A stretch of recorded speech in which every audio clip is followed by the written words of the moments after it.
There's a moment that happens almost unnoticed. You're sitting in front of a task. It doesn't have to be difficult. Maybe it's work, a text, or something you need to understand.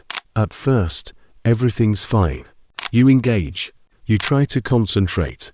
And then, something changes. You try a little harder. You try to pull yourself together. You think you just need to put in more effort. But instead of clarity, tension appears. Instead of engagement, stiffness. And the more you try, the worse it works. Your thoughts start to get confused. Your attention slips. And you start to feel like you're not fully there. At this point, they usually say something simple. That it's a matter of discipline, or focus, or that you're simply not trying hard enough. But something else is going on here. The problem isn't that you're trying too hard. It's how you start trying. There's a difference between doing and trying to control how you do it. And when pressure rises, the brain switches almost imperceptibly. Part of your attention goes not to the task, but to observing yourself. Quiet questions arise.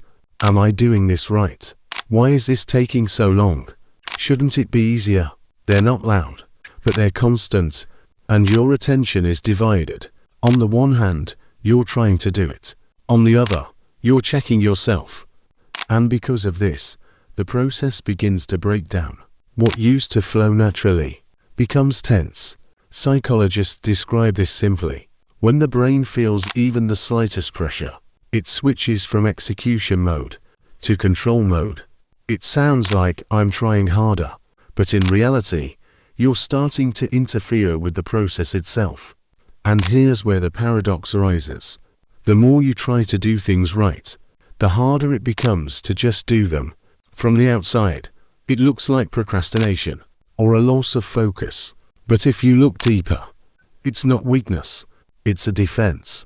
Because for the brain, a mistake isn't just a mistake, it's a risk, evaluation, disappointment, the feeling that you're not good enough. Even if that's not really the case, the system still reacts.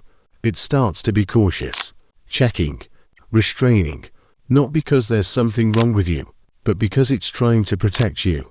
And more often than not, this doesn't appear out of nowhere. For many people, this develops earlier, when it was important to do things right, when mistakes were noticed faster than attempts, and the brain remembers this. He connects effort with evaluation. And now, even when no one is watching, this reaction still activates, automatically. And here's the important point. This is neither good nor bad. Some people work better under pressure, others don't. It's not about the right way, it's about how your attention works. But there's a nuance. The same mechanism that helps avoid mistakes can interfere with a process where mistakes are necessary. Because there are things that can't be understood right away, where time is needed, where the confusion must persist, and control doesn't allow this. It forces you to speed up, check, correct, and thereby interferes with the process itself. So sometimes it's not that you're doing something wrong, it's that part of your attention is occupied, not by the task, but by safety. And then the effort starts to work against you, not because it's unnecessary, but because it's misdirected. Sometimes it's enough to simply notice this moment, when control emerges, when you begin to check yourself, not to immediately change anything, but simply to see, because at that moment it becomes clear. This isn't a lack of ability, and it's not weak discipline, it's divided attention. Part of you wants to move forward, and part of you wants to make sure it's safe. And both are doing their job. You're not broken.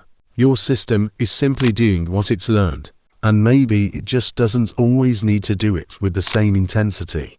And if this feeling sounds familiar, there's a good chance this pattern manifests itself elsewhere. In the way you think, in the way you make decisions, in the way you approach effort.